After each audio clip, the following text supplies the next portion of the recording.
മതിയാകും, എനിക്ക് നാശത്തിന് എന്ന് മനസ്സിലാക്കാൻ കഴിയാതെ പോയി. ആ ഈമാനില്ല, അത് പഠിപ്പിക്കേണ്ടത് പഠിപ്പിച്ചില്ല.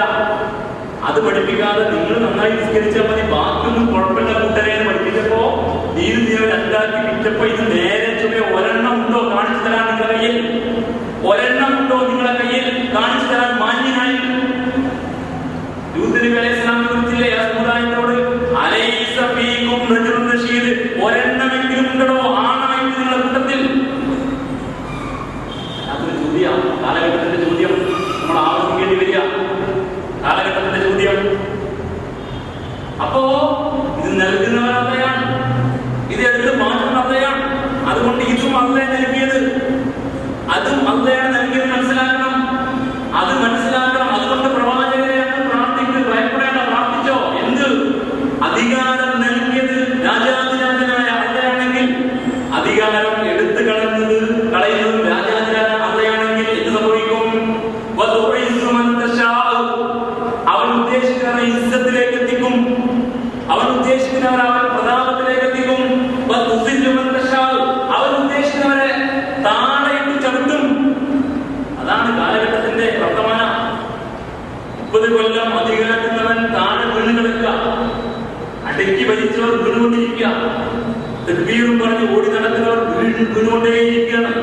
അവരൊക്കെ തക്ബീറും പറഞ്ഞ് ആരാധിക്കുന്നവരെ സമുദായത്തിന്റെ പേരിൽ എല്ലാവരും കളിക്കുക. അത് കണ്ടോ, ഇത് തരുന്നവൻ അള്ളയാണെങ്കിൽ, എടുത്തു നീക്കുന്നവൻ അള്ളയാണെങ്കിൽ, അവൻ ഉദ്ദേശിക്കുന്നവരെ ഇസ്സത്തിലേക്ക് കൊണ്ടുവരും. ആ ഇസ്സത്തിൽ എത്തുമ്പോ അള്ളാഹു പറഞ്ഞാൽ താഴെ ചവിട്ടാനും അവന് പറ്റും എന്ന ബോധം നിങ്ങൾക്ക് വേണം. പ്രാർത്ഥനകൾ ഇയുള്ളവരൊക്കെ പറഞ്ഞ പ്രാർത്ഥനകൾ നിലപാടുകളാണ്. ഇയുള്ളവരെ ക്ലാസ്സിൽ ആവർത്തിച്ച് പറയാം, പ്രാർത്ഥനകൾ നിലപാടുകളാണ്. ഇതൊരു നിലപാടാ. അധികാരം കയ്യിൽ കിട്ടുമ്പോൾ തോന്നിയാസം കാണിക്കുകയും, അധികാരം ഇല്ലാതിരിക്കുമ്പോൾ നല്ല വർത്താനം പറയുകയും, അധികാരം കിട്ടിയാൽ താമസം കാണിക്കുകയും ചെയ്താൽ തരുന്നവൻ അള്ളയാണെന്ന് ഓർമ്മ വേണം.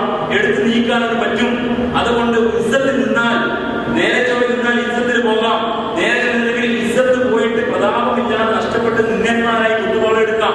ഒരാളും നിന്ന് നോക്കൂല. വലിയ വർത്തമാനം പറഞ്ഞവർ ജയിലടക്കപ്പെട്ടപ്പോൾ ആരെങ്കിലും ഉണ്ടിയോ? അതുകൊണ്ടല്ലോ കേരളത്തിലെ അനുഭവങ്ങൾ അല്ലേ? അങ്ങോട്ടും ഇങ്ങോട്ടും ഓടി നടന്നിട്ട് ഇപ്പൊ ജയിലടക്കപ്പെട്ട ആരെങ്കിലും ഉണ്ടിയോ? ആള് എള്ളുണ്ടയാണോ ഗോതമ്പുണ്ടയാണോ എന്ന് ആരാ നോക്കുന്നത്? ആരാ നോക്കുന്നത്? അത്രക്കേ ഉള്ളൂ. അത് ഉള്ളപ്പോഴേ ഉള്ളൂ സാഹിബേ.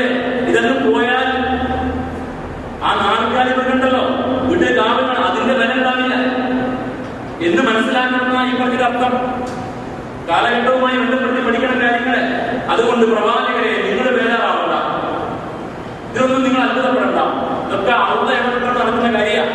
അവരുണ്ടെന്ന് ഓർമ്മ വേണം. അതുകൊണ്ട് നിങ്ങൾ ശരിക്കും പ്രാർത്ഥിക്കുക. നമ്മളിപ്പോ പ്രാർത്ഥിക്കേണ്ട പ്രാർത്ഥനയാണ്. മനുഷ്യവരെ ഈ പ്രാർത്ഥന ഇന്ന് നിർബന്ധമായും പ്രാർത്ഥിക്കണം. പ്രാർത്ഥിക്കുക, അല്ലാഹുമ്മ അല്ലാഹുവേ. ഒരുപാട് പ്രാർത്ഥനകൾ ഖുർആനിൽ വന്ന വാരിതായ പ്രാർത്ഥന. ഇതും കൂടി പഠിക്കും, ഇതും കൂടി പഠിക്കും. ഇത് ഖുർആനിൽ വന്ന പ്രാർത്ഥന. എന്തിനാ വേദാറാവണം? പ്രാർത്ഥിക്കുക. അന്ന് പഠിപ്പിച്ചാൽ വേദാറാവണോ? അങ്ങ് പ്രാർത്ഥിക്കുക പ്രവാചകരെ. അല്ലാഹുമ്മ അല്ലാഹുവേ, മാലിക്കൽ മുൽക്ക്, രാജാധിരാജനായ നാഥാ, തുഖ്തിൽ മുൽക മൻ തശാ, നീ ഉദ്ദേശിക്കുന്നവർക്ക് അധികാരം നൽകും. വതൻസിഉൽ മുൽക മിമ്മൻ തശാ, നീ ഉദ്ദേശിക്കുന്നവരെ അധികാരം നീക്കും. വതുഇസ്സു മൻ തശാ, നീ ഉദ്ദേശിക്കുന്നവരെ പ്രതാപത്തിലേക്ക് കൊണ്ടുവരും. വതുസില്ലു മൻ തശാ, നീ ഉദ്ദേശിക്കുന്നവരെ നിന്ദന്മാരാക്കി മാറ്റുകയും ചെയ്യും. ബിയദിൽ ഖൈർ, എല്ലാ ഖൈറും നിന്റെ കയ്യിലാണ്. നീ കരുതിയെങ്കിലേ കിട്ടൂ. കിട്ടിയവൻ അള്ളാഹു മറക്കരുത്. അവന്റെ കയ്യിൽ നിന്നാണ് ഇതെന്ന് മനസ്സിലാക്കണം. അവന്റെ കയ്യിൽ നിന്നാണ് മനസ്സിലാക്കാതെ പോയത് നമുക്ക് പറ്റിയ കുഴപ്പം. അതാണ് പ്രശ്നം. ഇന്നക അലാ കുല്ലി ഷൈഇൻ ഖദീർ, നീ എല്ലാത്തിനും കഴിവുള്ളവനാണ്. നീ എല്ലാത്തിനും കഴിവുള്ളവനാണ്. കണ്ടില്ല എന്താണ് അള്ളാഹുവിന്റെ കുദറത്ത്? അത് വിശദീകരിക്കാൻ അടുത്തായത് അള്ളാഹുവിന്റെ കഴിവുകൾ വിശദീകരിക്കണം. ഇവിടെ തൂരിദുൽ ലൈല ഫിന്നഹാർ, തൂരിദുൽ ലൈല ഫിന്നഹാർ, നീ രാത്രിയെ പകലിനോട് തുറക്കുന്നു. വതൂരിദുൻ നഹാറ ഫിൽ ലൈൽ, നീ പകലിനെ രാത്രിയോട് തുറക്കുന്നു. അഥവാ പകല് കഴിഞ്ഞു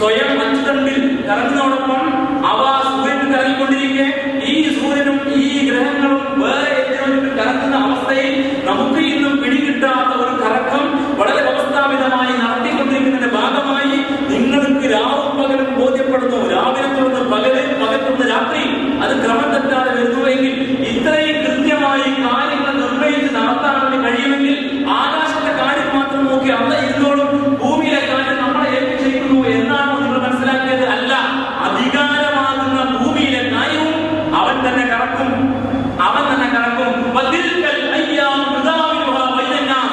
ഈ സുഖദുഃഖങ്ങളുടെ കാലം, അധികാര ഏറ്റിറക്കത്തിന്റെ കാലം അള്ള മനുഷ്യர்கள் കറക്കിക്കൊണ്ടേയിരിക്കും. അവിടെ ഒരു കറക്കമുണ്ട്, കറക്കമുണ്ട്. ആകെ ഭൂമിയുടെ ആകാശത്തിന്റെ കറക്കം മാത്രമാണ് അള്ളാന്റെ ഹാക്കിം. അള്ളാഹ് ഹാക്കിമാണ്, ആകാശ ലോകങ്ങളുടെ ഹാക്കിമാണ്. ഭൂമിയിൽ നമ്മളാ ഹാക്കി, നമുക്ക് തോന്നിയ പോലെ ആകാന്നല്ലേ നമ്മുടെ പ്രസ്ഥാനങ്ങളും നേതാക്കന്മാരും പഠിപ്പിച്ചുകൊണ്ടിരിക്കുന്നത്. എന്നാൽ അങ്ങനെയല്ല ഉത്തരേ. എന്തിനാ ഇവിടെ ഇതേ ഉദാഹരണം പറഞ്ഞത്? അധികാരം കൊടുക്കുകയും നീക്കുകയും ചെയ്യുന്ന അള്ളാഹിനെ കുറിച്ച് ആദ്യം പറഞ്ഞത് നിങ്ങൾ ശരിക്കും ചിന്തിക്കുകയല്ലേ രക്ഷിതാക്കൾ? അധികാരം നൽകുന്നവനല്ലയാണ്, അധികാരം എടുത്തുകളവയാണ്. അതൊരു കറക്കമാണല്ലോ. അധികാരത്തിലേക്ക് വീണ്ടും അധികാരം ഇല്ലാതാക്കുന്ന ഒരു കറക്കം കൂട്ടിക്കോ നിങ്ങൾ. ഇസ്സത്ത് നൽകുന്നത് നല്ലതാണ്, ഇല്ലാതാക്കുന്നത് നല്ലതാണ് ആണല്ലോ. ഈ സംഗതി ചെയ്യുന്നവൻ മാലിന്യങ്ങൾക്കായ അന്തയാണെന്ന് പറഞ്ഞിട്ട് അവൻ കഴിവുള്ളവനാണെന്ന് പറഞ്ഞിട്ട് തെളിവെന്താ പറയുന്നത്? രാത്രിയെ പകലിനോട് തുറക്കുന്ന, പകലിനെ രാത്രിയോട് തുറത്തുന്ന അല്ല എന്നല്ലേ? എന്തിനാ ഇത് പറഞ്ഞത്? അപ്പൊ നമ്മുടെ ആൾക്കാരെ വാദം അള്ള നിയമനിർമ്മാണത്തിന്റെ പരമാധികാരിയാണെന്ന കാര്യം ആകാശ ലോകത്തിന്റെ കാര്യത്തിൽ മാത്രമാണ്. ഞാനിത് പറഞ്ഞത് ബോധമാണ്, നിങ്ങൾക്ക് കുറച്ചും കൂടി പഠിച്ചാലേ മനസ്സിലാവും. ഈ ഉള്ളവൻ സൂറത്ത് യൂസുഫിൽ ആയത്തിലാണ് കേൾപ്പിക്കാറുണ്ടല്ലോ. യൂസുഫ് അലൈഹിസ്സലാമ 2 ജയിൽപ്പുള്ളികളെ ഇരുത്തിയിട്ട് ഇസ്ലാം പഠിപ്പിച്ചപ്പോ ഏകനായ തമ്പുരാൻ ഉണ്ടാകാനുള്ള കയ്യിൽ പഠിപ്പിച്ചിട്ട് പിന്നെ ആ ഏകനായ തമ്പുരാന്റെ ആദർശം വിശദീകരിച്ച ആയത്തിൽ സൂറ യൂസുഫിലെ 40ാമത്തെ സൂക്തം വേണ്ടവർ കുറിച്ചെടുത്തിട്ട് വിട്ടുപോയിട്ട് പഠിക്കും. സൂറ യൂസുഫിലെ 40ാമത്തെ സൂക്തം, ആ സൂക്തത്തിന്റെ ആദ്യ ഭാഗം ആരാധനാദി മേഖല മുഴുവനായി അള്ളാഹു പകർച്ചു കൊടുക്കണമെന്നാ. ആ സൂക്തത്തിന്റെ അതേ ആയത്തിന്റെ അടുത്ത ഭാഗം ഇനിൽ ഹുക്കുമു ഇല്ലാ ലില്ലാഹ്, നിയമനിർമ്മാണത്തിന്റെ പരമാധികാരി അള്ളയാണ്. നമ്മൾ എങ്ങനെ ജീവിക്കണം, നമ്മുടെ കുടുംബം എങ്ങനെ നയിക്കണം, നമ്മുടെ സമുദായത്തെ എങ്ങനെ നയിക്കണം, നമ്മുടെ സമൂഹത്തെ എങ്ങനെ നയിക്കണം, നമ്മുടെ രാഷ്ട്രത്തെ എങ്ങനെ നയിക്കണം, നമ്മുടെ കയ്യിൽ അധികാരം എങ്ങനെ വഹിക്കണം എന്നൊക്കെ നമ്മൾ തീരുമാനിക്കേണ്ടത് നമ്മളല്ല, അള്ളയാണ്. അത് പാലിക്കണമെന്നാണ് ഈ ആയത്തിൽ നമ്മുടെ ചില ആൾക്കാർ അധികം അർത്ഥം കേട്ടുകൊണ്ടിരുന്നത്. അത് അള്ളാഹുവിന്റെ ഈ ഹാക്കിമിയത്തിനെ കുറിച്ച് പറഞ്ഞത് അള്ളാഹ് സൂര്യനാട് കറക്കുന്നതിനെ കുറിച്ചാണ് പറഞ്ഞത്. ഏത് ആകാശഭൂമികളെ കറക്കുന്ന കാര്യത്തെ കുറിച്ചാണ് പറഞ്ഞത്. അത് ഭൂമിയിലെ കാര്യമല്ല എന്ന് വലിയ വർത്തമാനമായ പണ്ഡിതന്മാരുടെ പേര് നിശ്ചയത് പറഞ്ഞുതരാം. ഇവിടുന്ന് പറയാമെന്ന് പാണയപ്പള്ളിയാകുണ്ടാവും, പുറത്തിറങ്ങിയ പറഞ്ഞുതരാം. അതായത് ഇതിന്റെ ഹുക്കുമോ ഇല്ലാന്നില്ല, നിയമനിർമ്മാണത്തിന്റെ പരമാധികാരം സുപ്രീം സോവറിറ്റി അള്ളാഹ് വകവെച്ചു കൊടുക്കണം. നിയമനിർമ്മാണത്തിന്റെ പരമാധികാരി രാജാവിന്റെ രാജാധിപത്യ ക്രമം, ഏകാധിപത്യത്തിന്റെ ലിപിയിലെ ക്രമം, സ്വേച്ഛാധിപത്യ മുബാറക്കിന്റെ ഈസ്റ്റിലെ ക്രമം, പട്ടാളാധിപത്യം എന്ന അവിടുത്തെ ക്രമം, രാജാവിന്റെ ക്രമം എന്ന് സൗദി അറേബ്യയിലുള്ള ക്രമം, ജനങ്ങൾ തെരഞ്ഞെടുക്കുന്നവർക്ക് തോന്നിയ പോലെ ജനാധിപത്യ ക്രമം, ഇതൊക്കെ ഈ ക്രമത്തിന്റെ നിയമനിർമ്മാണത്തിന്റെ പരമാധികാരവുമായി ബന്ധപ്പെട്ട വിവക്ഷയാണെങ്കിൽ ഖുർആൻ വചനം ചോദിച്ച് പഠിച്ചവനെ ഇതിന്റെ ഖുർആനിൽ നിയമനിർമ്മാണത്തിന്റെ പരമാധികാരി ആരാ? അപ്പൊ അള്ളാഹ് പറയും ഇനിൽ ഹുക്കുമു ഇല്ലാ ലില്ലാഹ്, നിയമനിർമ്മാണത്തിന്റെ പരമാധികാരി അല്ലേ. ആ ആയത്തിനെ നമ്മുടെ നേതാക്കന്മാർ വിശദീകരിച്ച പോലെ കേൾക്കണോ നിങ്ങൾ? ഈ പറഞ്ഞത് ആകാശ ലോകങ്ങളുടെ കർക്കവും അതുമായി ബന്ധപ്പെട്ട കാര്യങ്ങളും അള്ളയാണ് നിയന്ത്രിക്കുന്നത് എന്നാണ്. എന്നാൽ ഇത് അത് അവിടുത്തെ കാര്യം, ഇവിടുത്തെ കാര്യമല്ല. ഇവിടെ നമ്മളൊക്കെ തീരുമാനിക്കണം. ഇത്ര കൃത്യമായ അഹന്ത, ധിക്കാരം ആരോടാ കളിക്കുന്നത്? ആരോടായി കളിക്കുന്നത്? അപ്പൊ അള്ള പറയാ അധികാരം അത് ആകാശത്തെ കാര്യമാണ്. അവിടെ വേറെ രാജാവിന്റെ കൂടെ ഭൂമി കറക്കാൻ ഹുസ്നി മുബാറക്കും, വ്യാഴം കറക്കാൻ ഗദ്ദാഫിയും, അപ്പുറത്ത് കറക്കാൻ സഫാദ് രാജാവാണ് ഇരിക്കുന്നത് അല്ലല്ലോ.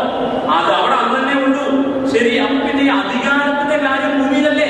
അതിനെക്കുറിച്ച് അല്ലാഹു മാലികൽ മുൽക്ക്, രാജാധിരാജനായ നാഥ, തുഅ്തിൽ മുൽക മൻ തശാ, നീ ഉദ്ദേശിക്കുന്നവർക്ക് അധികാരം കൊടുക്കുന്നു. വതൻസിഉൽ മുൽക മിമ്മൻ തശാ, നീ ഉദ്ദേശിക്കുന്ന അധികാരം എടുത്തു കളയുന്നു. വതുഇസ്സു മൻ തശാ, നീ ഉദ്ദേശിക്കുന്നവർക്ക് പ്രതാപം നൽകുന്നു. വതുസില്ലു മൻ തശാ, നീ ഉദ്ദേശിക്കുന്നവർക്ക്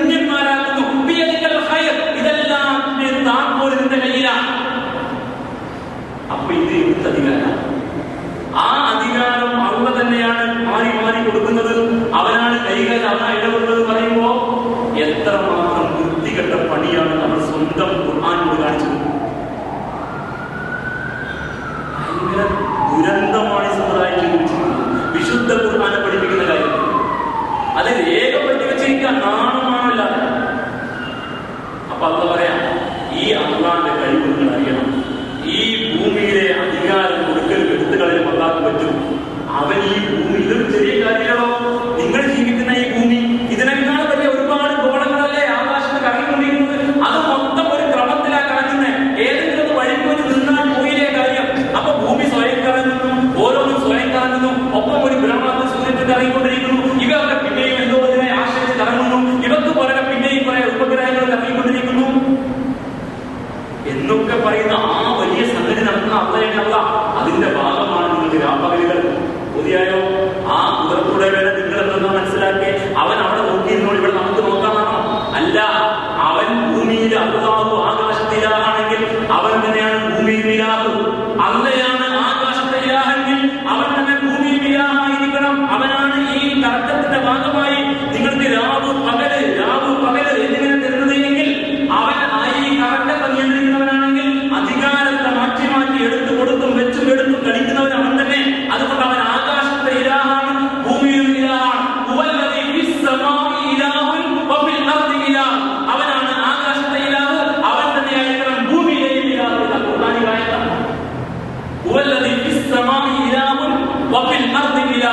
അവനാണ് ആകാശത്തെ ഇലാഹെങ്കിൽ ഭൂമിയിലും അവനായിരിക്കണം ഇലാഹ്.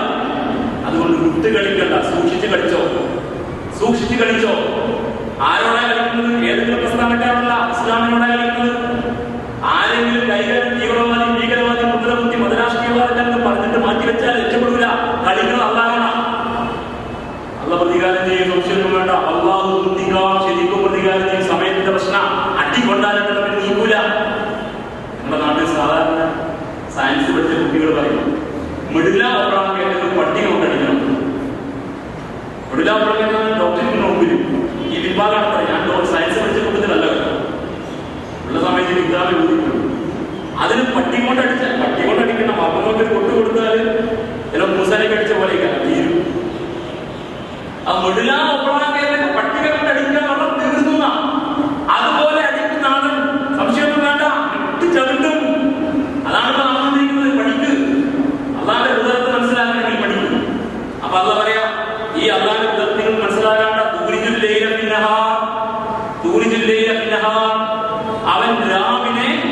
അവൻ രാത്രിയെ പകലിനോട് തുറത്തും, പകലിനെ രാത്രിയോട് തുറത്തും. അപ്പൊ രാവ് പകല് കൃത്യമായി വരുന്നു. കഴിഞ്ഞില്ല അവന്റെ കുതിരത്തിന് അടയാളം. അവൻ ജീവനില്ലാത്തതിൽ നിന്ന് ജീവനുള്ളതിനെ പുറത്തെടുക്കും. ജീവനുള്ളതിൽ നിന്ന് ജീവനില്ലാത്തതിനെ പുറത്തെടുക്കും. നന്നായി പറഞ്ഞത് മുസ്ലിങ്ങൾ പല പലത്തിൽ വ്യാഖ്യാനിച്ചിരിക്കുന്നു. ജീവനില്ലാത്ത ഇത് ജീവനല്ലോ, എടുത്ത് വെച്ചിട്ട് ഇത് ജീവൻ. സാഹചര്യം അനുകൂലമായി വെള്ളവും മണ്ണും വായുവും ഒക്കെ കിട്ടുമ്പോ അതിൽ നിന്നാണ് ജീവന്റെ ഒരു മുള. അങ്ങനെ അത്ഭുതല്ലേ? ജീവനില്ലാത്തതിൽ നിന്ന് മയ്യത്തിൽ നിന്ന് ഹയ്യിന് ജീവനുള്ളത്. ജീവനുള്ളതിൽ നിന്ന് ജീവനില്ലാത്തതിന് എന്തെന്നാലും ഉദാഹരണം മുസ്ലിങ്ങൾ പറയുന്നു. ആ കാലത്തിൽ ആലോചിച്ചിട്ട് ഈ കാലത്ത് പുതിയ ഉദാഹരണം പറയാനുള്ള ശാസ്ത്ര സാങ്കേതിക മേഖലകളെ പറ്റി. ഒരു ശരീരം ജീർണിച്ചു പോയാൽ അതിൽ നിന്ന് പൂക്കളുണ്ടാവും. എവിടുന്നാ വന്നത്? ഒരു ഭക്ഷ്യവസ്തു ജീർണിച്ചാലോ അതിന് വേറെ എന്തൊക്കെ ഉണ്ടാവും, ഫംഗസും പൂക്കളുൾപ്പെടെ ഉണ്ടാകും. വാളയപ്പള്ളിയിലെ റോഡില് ഒരു കല്യാണം ഒരു ദിവസം വേസ്റ്റ് കോരാൻ വയ്യ, പിന്നീട് പൂക്കളാണ്. എന്റെ റൂം 3 തലത്തിലാണ് കയറി.